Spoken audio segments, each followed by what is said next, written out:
The construction site was buzzing with noise, metal clanging, cement mixing, and shouts echoing against half-built walls. Amid the chaos, one man stood apart, dressed in an immaculate navy suit, his polished shoes glaringly out of place in the dusty surroundings. His name was Richard Halden, a millionaire developer known across the city for turning barren land into glass towers that scraped the clouds. But that day, as the sun beat down on concrete and steel, Richard's confident stride faltered. His sharp eyes fixed on something, or rather, someone, that made the world around him blur and fade away. There, kneeling on the ground, covered in dust, struggling to lift a bag of cement heavier than she looked capable of carrying, was a young woman. Her long black hair had come loose from a bun, and sweat rolled down her temple. But it wasn't her struggle that froze Richard where he stood, it was her face. For a fleeting, impossible second, he thought he was seeing her. The daughter he had lost 7 years ago in a car crash that had shattered his world. If you believe in kindness, second chances, and the quiet miracles that still exist in this world, take a moment to like, comment, share, and subscribe to Kindness Corner, because sometimes, stories like this remind us that love never truly leaves. Richard's chest tightened as he watched the worker struggle to balance the load.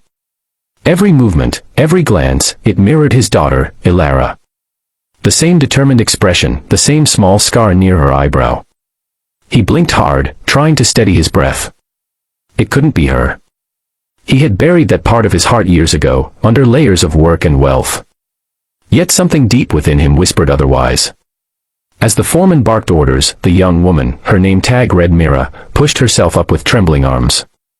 Her safety vest was torn at the edge, her gloves worn out, and yet, she kept going. Richard felt a rush of guilt that someone so young had to endure so much.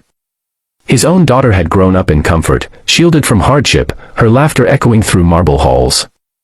He remembered her chasing him through their rose garden, her small hands covered in paint as she showed him her masterpieces. The ache in his chest returned like an old wound reopening. Over the next few days, Richard couldn't stop thinking about Mira.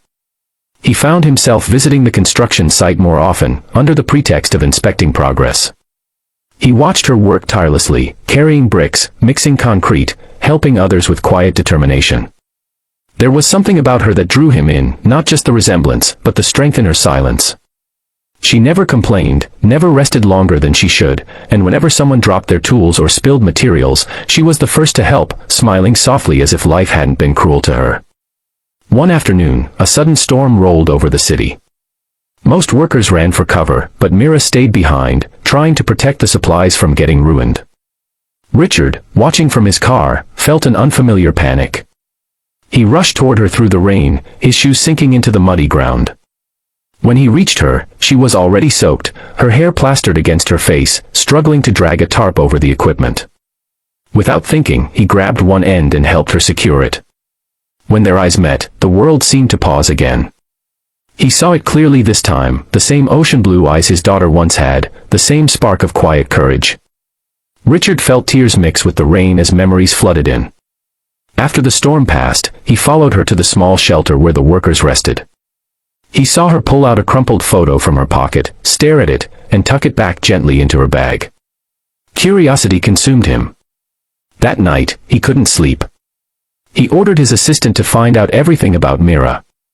What he discovered the next morning shook him even more. Mira was 23, the same age Ilara would have been.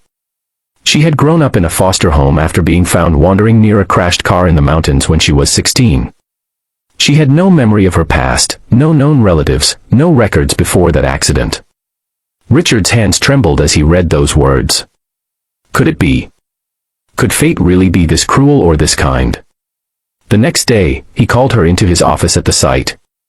She entered hesitantly, her clothes clean but modest, her expression wary. Richard could barely find his voice. He asked her about the accident, about her life before it, but she shook her head. She remembered nothing except waking up in a hospital, terrified and alone. As she spoke, tears welled up in her eyes, and Richard's heart broke all over again. He wanted to reach out, to tell her the truth that was screaming inside him, but fear held him back. What if he was wrong? What if his hope was only grief disguised as faith? Days turned into weeks, and he quietly arranged for a DNA test, unable to resist the possibility.